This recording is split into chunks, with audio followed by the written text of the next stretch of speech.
Maxime Switek sur Europe 1.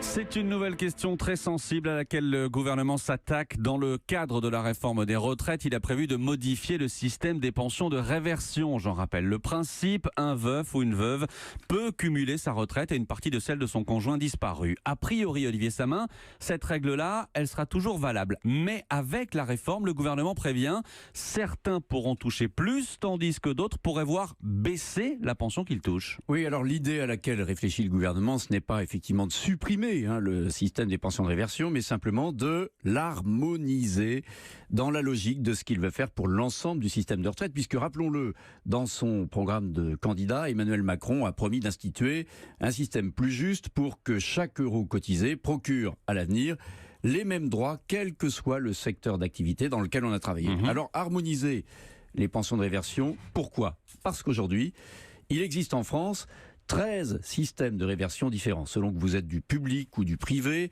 vous ne pouvez pas y prétendre au même moment. Les conditions de ressources ne sont pas les mêmes. La durée de mariage avant le décès du conjoint varie aussi. Et surtout, le taux de la pension de réversion n'est pas le même. Dans certains cas, c'est 50 ou 54% du montant de la pension du conjoint décédé. Dans d'autres cas, c'est 60%. Alors harmoniser, qu'est-ce que ça veut dire ? Il y a 2 jours, Édouard Philippe a assuré qu'en aucun cas il ne s'agissait d'amoindrir les pensions de réversion. Mais ce matin, sur la chaîne LCI, le secrétaire d'État Christophe Castaner s'est montré moins catégorique. Les pensions de réversion, a-t-il dit, pourront peut-être baisser pour certains, tandis qu'elles augmenteront pour d'autres. Olivier, qui sera concerné par cette réforme des pensions de réversion ? Eh bien apparemment, ça ne concernera pas les 4 millions de personnes à 87% des femmes qui touchent déjà une pension de réversion.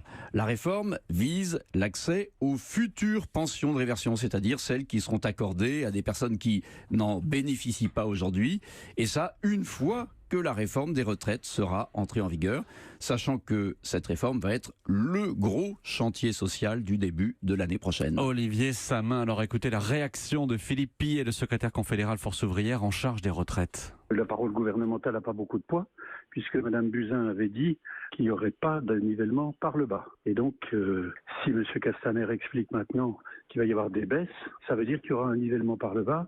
Ça veut dire qu'on est dans une réforme nouveau monde ou ancien monde. On est une fois de plus dans une réforme financière. Et maintenant, les masques vont commencer à tomber. Les réversions, globalement, c'est 36 milliards. C'est pas une paille. Donc maintenant, entre guillemets, on arrête de raconter des sornettes. Cette réforme, elle est faite pour économiser de l'argent. Le secrétaire confédéral Force ouvrière Philippe Py avec Anne-Laure Jumet pour Europe Midi. L'autre